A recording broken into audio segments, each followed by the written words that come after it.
Okay, hello everybody.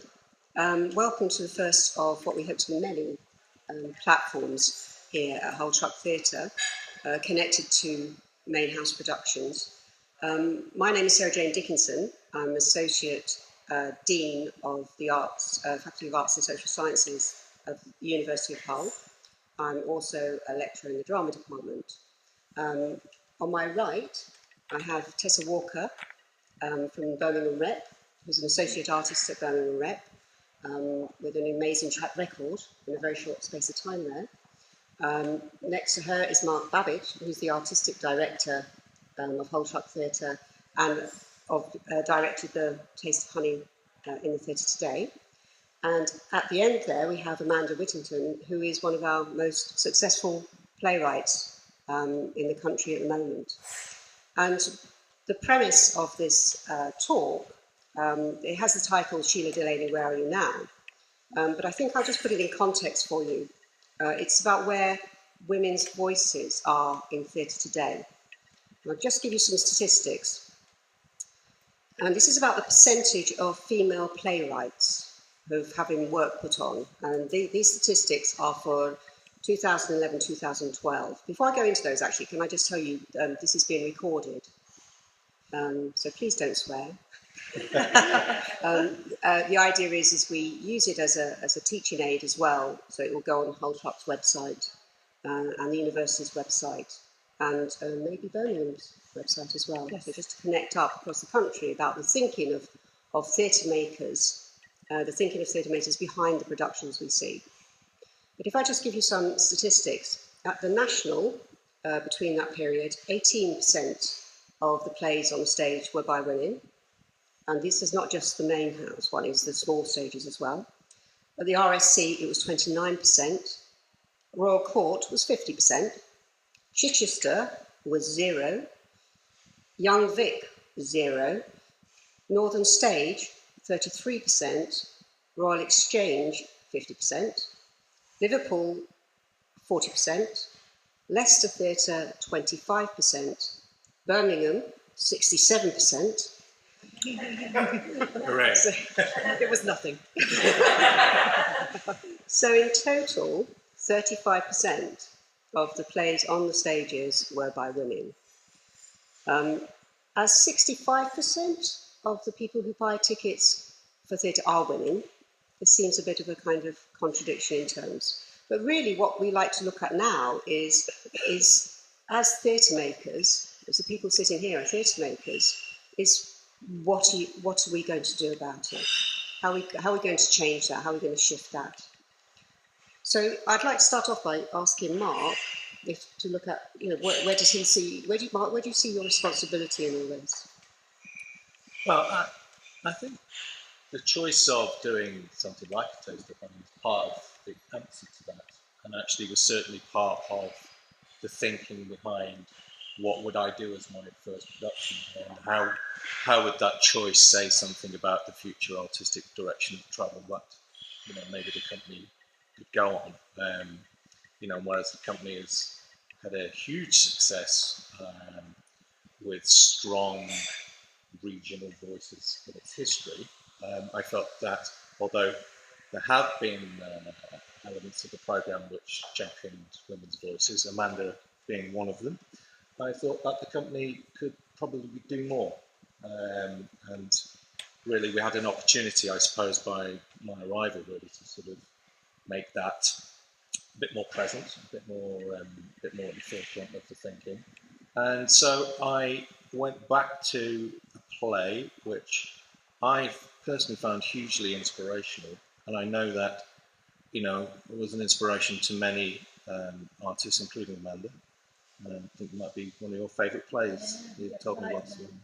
Yeah, and I think programming is clearly one way in which we do this by the choices of artistic programme.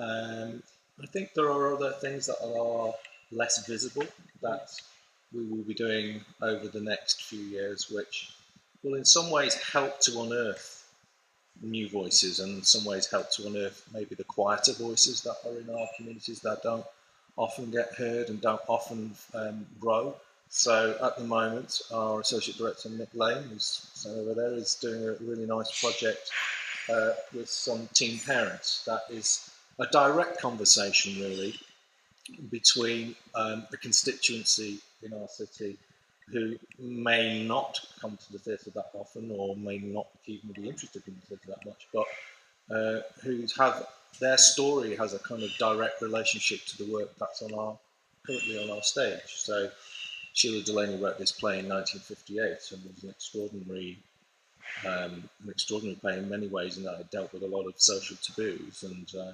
teen pregnancy was still one, and we're still grappling with that issue these days. But my thought here was, in order to bring life closer to the fiction and fiction closer to life, maybe we could do some work which began to have conversations with people that you ordinarily wouldn't have a conversation in dramatic terms, really. And that work really does start with conversations about their life experience. And whether those things turn into plays or not I don't know whether that's relevant at the moment, but the possibility that a spark of creativity can be lit there, and somehow that people can be brought closer to culture, closer to art, is one that really excites me, really. And I sort of feel that, maybe the portrayals of lives on our stages are not as diverse as they should be. And we are in a rapidly changing city here. And the prospect for us as a city is hugely exciting. And what was once the portrait of our landscape dramatically maybe 5 to 10 years ago is not necessarily where the future is going to be. And I sort of feel that in these times where, the cuts are going to affect us greatly, it's going to affect all our cultural organisations, we really do have to, say reinvent the wheel, but we sort of really do have to look about how we use our resources, scarce though they are, and our creativity to sort of rethink how we connect with live voices on our stages that we see all around us all the time, but we don't necessarily see them on our stages. Hey, lovely. Tessa, could you just tell us a bit about Birmingham Rep? I mean, Birmingham Rep has a system for trying to get kind of regional voices onto the stage. It has three very large spaces in real time, well, from small to large. Yeah. So how does that work at Birmingham Rep? How do you try to find these voices? Well, I don't think it's that difficult. That sounds like we're showing off, and we find it very easy, and that's not necessarily true. But I think one of the most important things a theatre should be is open to artists and open to the potential of people to be artists in whatever way that might be. And there's a number of very practical ways that we do that at Birmingham Rep. For example, we read unsolicited scripts. We read unsolicited scripts not just from the Midlands but from across the country, and we respond to all of those. We have a really extensive new writing programme, and that is just for anybody who might be interested in writing a play, and that extends right through from our youth theatre into the sort of main body of artistic work. And we have an artist development programme called The Foundry, and The Foundry allows 18 artists from the West Midlands to be on attachment to us for a year. And we're in the second year of The Foundry now, and it's been extraordinarily successful, not only in offering artists from Birmingham and the wider West Midlands a home in our theatre and their theatre, but also in getting work out of that programme and onto the stage. Because as Mark said, it's as much about programming as it is about anything else.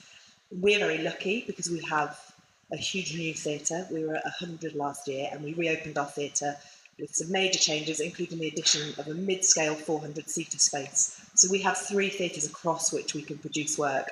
Our main house is enormous, it's 900 seats, so a little monologue wouldn't be wise to put that on in there. And then we have our middle scale space, which is 400 seats, and the door, which is 120.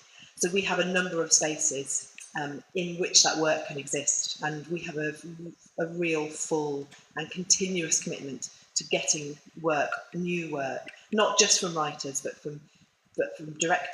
by directors, and also by people who would class themselves theatre makers, which is a broad range of people who make work for theatre. So we have a real commitment to new voices and new ways of seeing the world that runs right to the heart of the organisation. My feeling is that when you have those things in place, as Mark was saying with the programme he just referred to, there becomes naturally grown our organic pathways for artists to find themselves in our spaces. I've been at the Rep for 2 years now with Roxana Silver, who's the artistic director, and both of us have a background in new writing, and it was always incredibly important for us to give a voice to a variety of artists from the Midlands. So that's how we do it, really, by having, and some of that is quite boring. Managing an unsolicited script system is not interesting necessarily. What is interesting is the work you get and the conversations you can have, and the way that people generously share their work with you, in people who have no experience and have never showed their place to anybody before. So sometimes it's sort of about having quite boring systems in place, but it's absolutely essential, I think, in finding new work. So that sort of desire to discover new voices has to be backed up by a sort of systemic system, I think. This is absolutely not the right phrase, and a belief across the organisation that those things are important, I think. I'll come back to those in a minute about how funding cuts are going to affect this. But I'd like to come to Amanda now. You have a voice that travels to a lot of the parts of the country, but does it go everywhere? Not quite everywhere. I do, I guess. My career has been in regional theatre, really, for the last 15 plus years. I started out from Nottingham. I started out writing for a rural touring company there, and I've worked a lot at Hull Truck. I've worked in Bristol. I've worked in various cities across the country. Sometimes having work commission there, other times taking existing work there. And I've never really thought consciously about developing that voice. It's just something that's happened and evolved over time, and the work that I've done, really. And I think how I tend to work now is that I'm commissioned by a theatre like Hull Truck or Nottingham Playhouse or wherever it might be, and you talk about the kind of work you might do. Then you look at, sort of going to, particularly with Hull, with, say, Ladies' Day, which I did hear about 7 years ago, I think it was, 10 years ago was Ladies' Day, the first Ladies' Day, 10 years next year. It was about coming to Hull and writing a piece that was very specifically about the city and for the audience and very much of its time. But also, when you're doing that, you're also looking for universal themes as well. So, the specific is universal. So you look at a place, you get to know the people, you listen to the voices and the rhythms, and you find out what makes it tick. But actually, those specific things are relevant everywhere, I think. You look at writers like Tessa Williams, who wrote about his mum and his sister and his family, and because he wrote about it on a kind of very truthful scale, that work is relevant to all of us. So, if my work travels at all, I would hope it is because looking at those specifics of a particular place and time gives you a kind of relevance to everybody, if you do it truthfully and honestly and with heart and compassion. So, I know that you're really keen on Shelagh Delaney as well. I'll come back to you in just a minute on that. But I was just wondering, your plays aren't put on much in London. No. Do you understand why that is, or wonder why it is? Or... Well, I've had a funny kind of relationship with London, really, because I had a play on there at the very beginning of my career, which was Be My Baby, which came through Soho Theatre. Soho was one of the first new writing development theatres, really, in the 90s.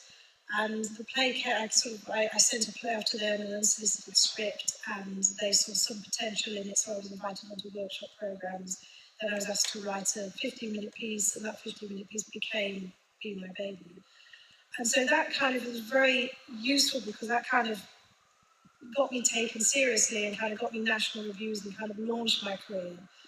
And then I didn't have anything else on there at all for 15 years until last year, The Thrill of Love, which was commissioned in Stoke and went also to the Stephen Joseph in Scarborough, was also taken by St James Theatre in London. So that was a regional theatre production that went into London. So really, I haven't had, and I don't know, I think why that is because Well, there's various reasons. I mean, I live in Nottingham. I never made the move to London.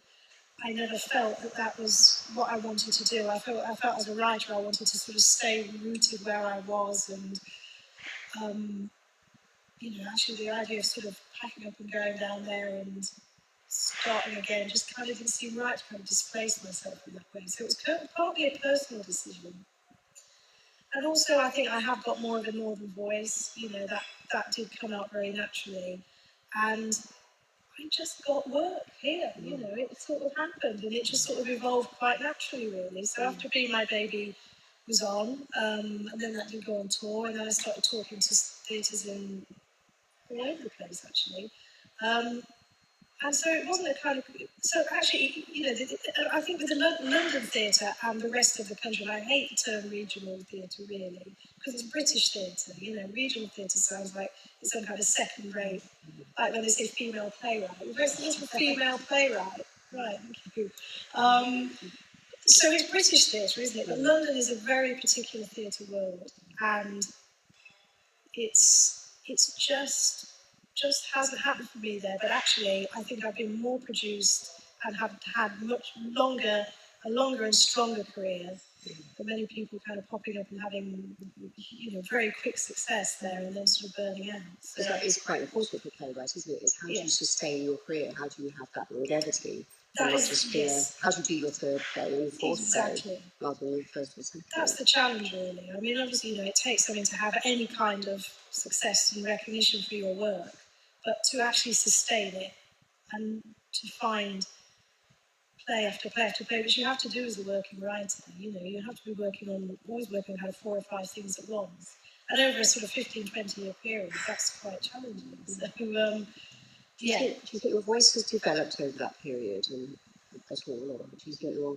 I think what happens is you can either think this is the kind of play I write and keep writing it, which I would argue is often with these singer-songwriters kind of ever diminishing returns, or you kind of open yourself up, and particularly to kind of collaborations and working with theatres and directors and literary people and actors as well, and just kind of being open to being fed, really, and I think what I've tried to do is have a range of work and subjects and themes and ideas, and that's come out of those collaborations of sitting down with directors and talking about what they're interested in and what I'm interested in, and trying to find something that works for all of us, but actually will take me somewhere slightly different. So I think there's a kind of core...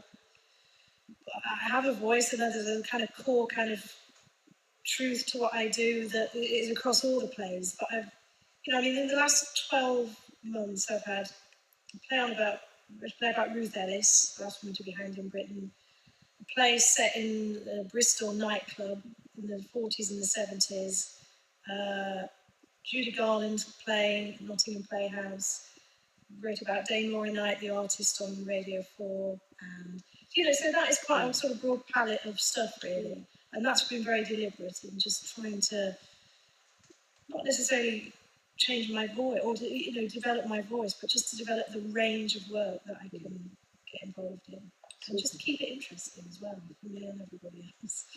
We'll come back to Sheila in a minute. But first, what I'd like to ask the directors is let's deal with the unpleasantness first, in the sense that cuts are happening all over the country in terms of the arts as well as other industries. Is how do you cope with that and yet still try to find and put on kind of interesting new voices? Well, there's no doubt that the cuts are an absolute disaster and that they're going to get much worse. We were saying earlier that one of the interesting things, or the only interesting thing to come out of the cuts, is that it forces us to work together more. So, and I think that's as much to do with having the right people in the right theatres to have those conversations, but it's making theatres and artists work together in ways that they never did before. My feeling is that theatre is an ancient art form. It's been around forever. It will continue. It will survive this crisis, and it is a crisis, I think. But I think it's made us have some very interesting conversations. It's made us find very interesting ways of producing work and commissioning work and making that work happen. And for theatres and other artists to talk to each other is incredibly positive. and nothing but good can come out of that. That said, of course, I suspect that the thing, in the same way that the Tories talk about frontline services, I suspect the things that begin to go are things like unsolicited script reading systems, are things like groups and programmes and initiatives that might open the theatre up. My feeling is that they're pretty easy to do if you've got the right people. I mean, theatre is a fairly simple form. It's beautiful and it's brilliant and it's the best art form, but it's fairly simple. You need some people, you need an idea, and you need a room. And actually, we run all of our work that I described before actually on very little. And that's to do with having the right people in the right place who are willing to do it. You definitely need money for productions. You know, you need some money for a production, even if you're just to pay actors, even if you have no set. It demands a budget, however you do it. So that means we have to collaborate and we have to find other ways of doing it. And my big fear about the cuts and about the sort of general privatisation of all culture and of education is that we will minimise and marginalise those interesting voices that come from communities that we don't hear from and who have interesting things to say. And it would... I mean, Shelagh Delaney, I know we'll talk about her, but I wonder how she would fare now. I don't know. I hope she would have the same success. I don't know that. So I think it's a worrying time, and I think we just have to sort of hold on to those things that we value and just believe that we will somehow make it through and not sort of sacrifice great art and important voices and voices that deserve to be heard and types of work that deserve to be made. And I think those collaborations I talked about feel really fruitful. I mean, for example, we've commissioned a fantastic writer called Tom Wells, who some of you might know, with Hull and with Watford. And that's fantastic because we all get to work together. It's going to be a brilliant play and we'll find a fantastic home for it in all of our theatres. And that feels so lovely. And I hope that would continue even when we get all our money back from when the Arts Council cuts are reversed. So I think I think it's a very difficult time, but if we can just hold on to the things that we believe make theatre great, I think we can weather it. Does it not? Well, as Tessa says, there's no doubt there are very challenging times ahead, and what I think it forces you to do, and the positive thing it forces you to do, is this thing about collaboration. And I was saying downstairs before that collaboration is a bit like dating. You sort of have to get better at it, and you're not always good at it the first time. You know, come July the 1st, we will all know the results of our recent applications to the Arts Council for a further 3 years funding. And, you know, there are uncertain times, really, and, you know, no one, as far as we know, is kind of guaranteed that funding. One would hope with 2017 that we would be all right, but there is no guarantee of that happening. So, you know, one does have to sort of slightly think about around the problem that's facing you by collaborating with companies like Tessa's. But you know, it does throw up a massive problem about the funding of the theatre in this country, and that there is a massive imbalance really between companies the size of Birmingham, the National, the RSC, and Hull Truck. You know, these are companies in receipt of very, very different levels of public funding, and you know, quite often to do with scale and the size of the city. But actually, what it does do is make it not the same. Really makes it, you know, all these things that Tessa talks about that are very, very valuable. You know, that's all about resources, really, and the resources that we as a company have are not the resources that Birmingham has, or the Royal Exchange has, or other companies. So it isn't really a level playing field in that sense. But what is good is that the whole generation of theatre makers have grown up that actually find collaboration part of their DNA. Really. They don't think it's a thing that they have to do. It's something that actually I think they're compelled to do. I mean, the flip side of it is that opportunity. There aren't as many opportunities. So there aren't as many productions going on. There aren't as many programs going on. You know, and you know, ourselves as a company have currently had to stop the unsolicited stuff going on, because we have to look at our resourcing there and wait for a time in which we rebalance really, and know that in the future that can be revived again. We have to think creatively about knowing that that's not necessarily the best thing to happen, but actually it's something that needs to happen now. But then how do we access the grassroots? And one of the different ways is through this the Quieter Voices program that we're going to be doing. So it's not like we're stopping; we're just looking at it and saying, well, how can we do that within the resources that we've got available to us? Because the one thing that is quite clear for all cultural organisations, that resilience is going to be very important, and sustainability. Nobody's going to be giving us money for things that are just not sustainable, things that can't continue and don't get out of this constant development.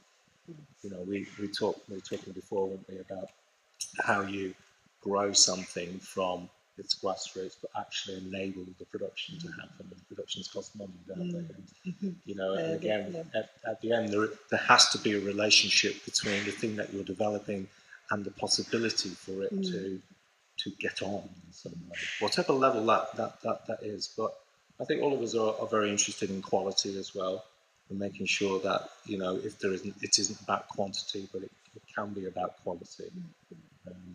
So yes, the funding decisions that are about to be made in July will affect us all in some ways. And of course, we have a general election next year. So, whatever funding we get now may be slashed again next year. So these are challenging times for us all. But I think the more, as artists and companies, we converse with one another and find opportunities for maybe a shrinking pool of artists, but actually make that pool a nicer pool to swim in, is I think what we're all striving to do. But the waters are definitely changing.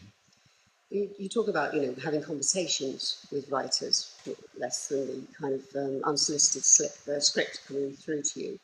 And I suppose one of the things I'm interested in is how what makes someone listen to, what voices coming across your table make them listen to. So, for example, if you're talking about restricted production size, say you're talking about a few number of actors, or compared to some of the bigger places or whatever, but what is it about the voices that come up? What voices do you listen to when you get scripts in your hand, or people giving you ideas or pitching you ideas or whatever?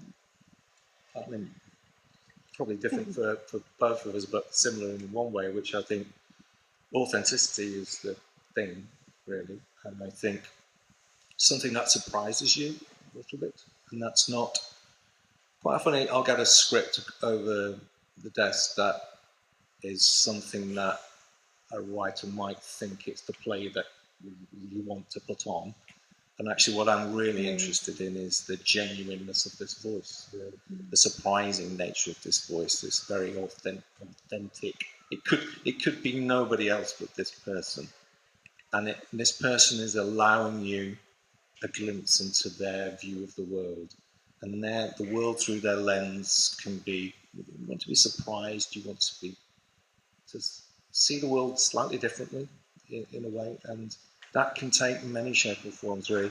And if it has a kind of relevance and it has a connection. I mean, essentially, as a director, I'm interested in one thing, really, which is about an exploration of the humanity, really. And great plays seem to me to have that at their core, and that they say something quite profound about humanity, whether that's through laughter, through sadness, whatever means it achieves it. It's a great lens into the human psyche. So these are things that can jump off the page for you. The originality.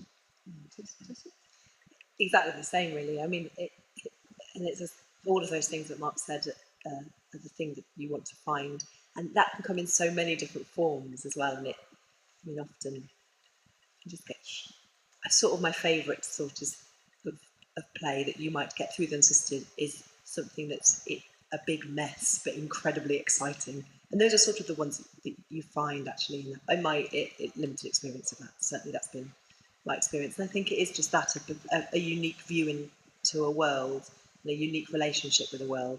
And that can mean so many different things. And often you don't quite know, do you? You don't quite know what you're looking for until you read it. And then you just think, well, how could we have possibly thought we could have ever existed without this? And in a way, that's what you want to feel, I think. And often that can come in many forms. I just think something that speaks to you with truth, I think. And that isn't a sort of a play that's trying to utterly understand why this happens, that sort of presents to you the sort of play you think you might want to see. We were talking about this earlier, and I was saying when I first started out as a director, basically what I did is I just copied loads of other people, and the productions were terrible because it wasn't me and it wasn't my response to things. And there's a journey you go on where you realise, and it's exactly what Amanda was saying about her voice, is that you just have to take yourself to it. And you can feel in a script when someone has just brought themselves to it. And it's a really extraordinary discovery when it's there. And sometimes I think plays and stories come really into sharp relief depending on how the world is turning. Yeah. And where you are as a person. Yeah. I mean, we'll talk about this when we talk about Shelagh Delaney, but I've known of this play for a very, very long time. I've probably seen it about 3 times. But I never ever wanted to direct it until 12 months ago. We'll move on to Shelagh Delaney now. Amanda, can you just tell me, before we ask Mark about his connection to the Taste of Honey, but why you're so taken with Shelagh Delaney? Well, I think it happened for me when I was a teenager, and I don't think I'd be doing what I'm doing now had I not read A Taste of Honey, because I read it. I went to a very everyday comprehensive school in Nottingham, but we had a really good drama department, really great inspirational drama teachers. And we did GCE, O-level and A-level drama then, so I was really fortunate. And at some point, we didn't study Taste of Honey, it wasn't on the curriculum, but at some point I had a copy of that play and I read it, and I don't know whether my drama teachers gave it me or told me about it, and I found it in the library. But I remember reading this play at about 14 or 15, and it was the first thing that probably one of the first scripts I'd read, probably. But certainly one of the first things I'd ever read which made me go, oh, perhaps, maybe, possibly, there is a way for me to do this, because, she was 19 when she wrote it, and it was such an authentic, it wasn't like a voice I'd ever heard in theatre before. It was a young woman, and it was poetic as well as raw and real as well, and that was what was so exciting about it. And I don't know, I just remember and I've still got the copy that I had at school. It's in my bookshelf in my workroom. And it just blew my mind, really. And I think, going back to sort of what you say about what you look for in a play, the originality was there, but how you get originality is by telling your truth. And it just felt entirely truthful and honest. And I think it's that simple. That's what I would say to writers, Don't try and be original, be truthful. Tell your truth, because nobody sees the world like you see it. Nobody knows what you know. And if you can write that, then you will be original. That's the that's what she seemed to do effortlessly in that play. And also, this was the early 80s, and I was also into the Smiths, and Morrissey was putting her on the record covers and quoting her in all his songs and all of that. So, she was very cool as well, apart from anything else. So she was kind of this discovery from, back then the 60s seemed like ages ago, but also she was kind of very current and contemporary too. And I just think it's absolutely fascinating. And also at the sort of similar time to that, I remember seeing the film Dance with a Stranger about Ruth Ellis, the last woman to be hanged in Britain, and that was Miranda Richardson and Rupert Everett in that film. And I remember seeing that, and just thinking that was wonderful, and she wrote the screenplay. So that was sort of going on at the time. So she'd written Taste of Honey then, and then she was also very sort of present in the culture at that time. So to me, she was just inspirational. And yeah, she definitely set me on my way. No doubt. I know you and Mark have had conversations about her, but I'd like to go on to Mark. Like, why do you think you were ready to do Taste of Honey now? What was it that spoke to you now? I think there was something about, well, the authentic nature of this voice. There was something about wanting to describe, you know, a way that we would be doing more plays with an authentic northern voice. That this authentic northern women's voices was something that was where I was at maybe two years ago. And, you know, it was really what's going to inspire a larger conversation. So that was one thing. Amanda, have you got that letter with you? And the other one was this letter, which, if you don't mind, I might just, well, maybe you could read it. This is, maybe you could read it. This is the letter that Shelagh Delaney wrote to probably the greatest theatre director at the time, John Littlewood. And here was an 18, 19-year-old reacting to a Terence Rattigan play that she saw at Manchester's Opera House. And she went to see this play and she thought, that play has got nothing to do with the world through my lens whatsoever, so what am I going to do about it? I'm going to go and write a play. And so 2 weeks later she finished the play, and not only did she write a play, but she sent it to the greatest theatre director at the time. And then she went and got it on. And this was the letter that she wrote, and I just thought, this takes some balls, this doing this. But here we go. Dear Miss Littlewood, along with this letter comes a play, the first I have written. I wondered if you would read it through and send it back to me, because no matter what sort of theatrical atrocity it might be, it isn't valueless as far as I'm concerned. A fortnight ago, I didn't know the theatre existed, but a young man anxious to improve my mind took me to the Opera House in Manchester, and I came away after the performance having suddenly realised that at last, after 19 years of life, I had discovered something that meant more to me than myself. I sat down and thought. The following day I bought a packet of paper and borrowed an unbelievable typewriter which I still had great difficulty in using. I set to and produced this little epic. Don't ask me why. I'm quite unqualified for anything like this. But at least I finished it, and if, from among the markings and the typing errors and the spelling mistakes, you can gather a little sense from what I have written, or a little nonsense, I should be extremely grateful for your criticism, though I hate criticism of any kind. I want to write for the theatre, but I know so very little about it. I know nothing, have nothing, except a willingness to learn and intelligence. Yours sincerely, Shelagh Delaney. So, I mean, when I read that in the context of the play, I realised that, you know, here was a play born out of great passion and love, really. And you know, and then I reread the play, and then I thought, well, this play essentially is about love in some ways. There's little tastes of honey, and the play is set in a very tough environment. The play is, you know, in some ways about poverty, spiritual and emotional and literal poverty. But the play describes a longing. The play has a very deep ache towards it. And I thought this is kind of the longevity of the play, that, you know, this speaks about human beings' needs to get on with the everyday business of living without being beaten down by it. And here we are in 2014, surrounded by challenge and you know, economic difficulty, and yet, you know, we find the strength and we find something in the way we are to lift ourselves up and carry on and just adapt and just keep on. And I thought there was something in this play that was written all those years ago that spoke even louder now. And the social conditions of the play have changed. So the portrayal of the interracial relationship, the portrayal of the of sexuality in the play is perhaps not as shocking as it was then, but we're still asking these questions. I was watching the last scene in the matinee this afternoon, and the overt racism that's contained within the characters' mouths got a very interesting reaction from the audience. And so I sort of feel the play isn't dated.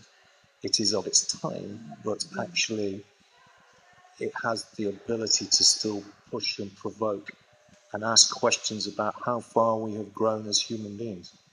And I think that's the interesting thing about history, really, in that sometimes our present can be reflected by our history, and sometimes it's important to remember where we've come from to know where we're going. And I did a play by Ayub Kandin, who wrote East is East in the summer, and it was a play called To Serve with Love, and we were wrestling with this really difficult passage in the play, which was to do with Kipling. And I asked him, so why would you be so interested in adapting this play when, you know, Kipling represents in so many ways everything that you're not? And he said, well, I just think it's very, very important to remember our history, you know. And I think plays like this make us reflect on that in some way. But also, in the end, what I want the work to be is, again, going back to this thing of humanity. And there's some wonderful humanity in this play and some cruelty in it. But somehow we managed to carry on. It's quite, from a directorial perspective, it's quite an unruly text. Yeah, well, I've got some of the cast over there, so they'll tell you. But yeah, it's a beast, really, because for all its joys in the play, it has enormous flaws in it. It's not a perfect play. Things I love about it. Yeah, I know I don't have to direct it, but it's wrestling with that energy of youth. I think that is contained within the play. That's very interesting. The kind of like the letter has got sheer chutzpah in it about, you know, I'm just going to bloody well going to go and write it down. I'm just bloody well going to go and do it. And, you know, it's interesting. Somebody asked me the other day about why do you think it is that she never achieved another success on the stage.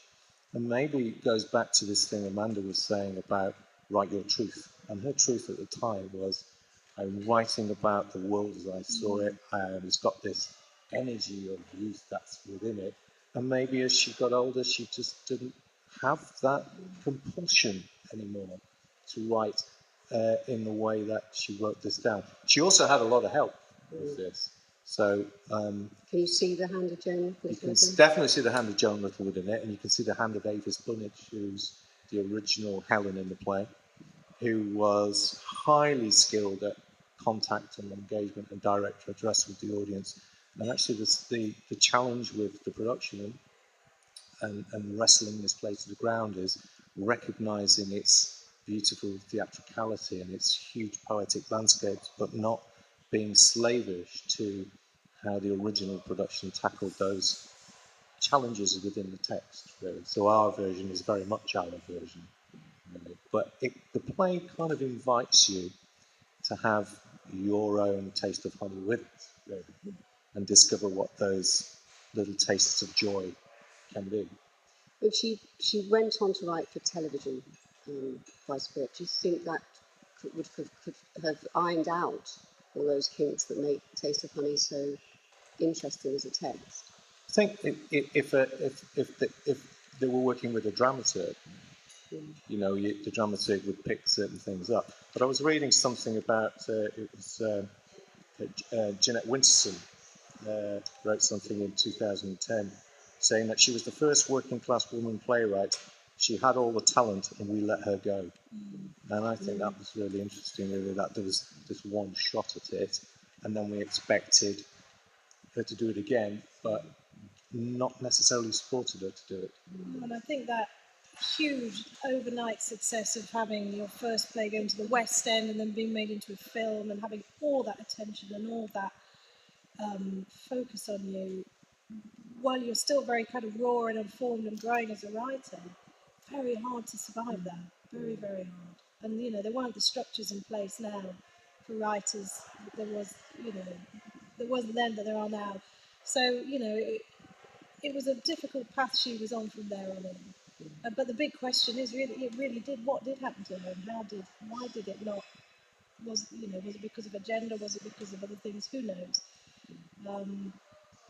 Interesting. There's a book in there, I think. Yes, I think there is. Okay, I'd just like to say we're coming up to the end of our time here, but we've got a couple of minutes for questions. Would anyone like to ask a question of the panel? No? That's okay. I threw that one out there. I'd just like to say a big thank you to Tessa, Mark and Amanda for being on this platform and being very open and honest with us about their thinking on their work. And I hope this is one of many that actually happens here. So just thank you very much and thanks for coming. Thank you very much.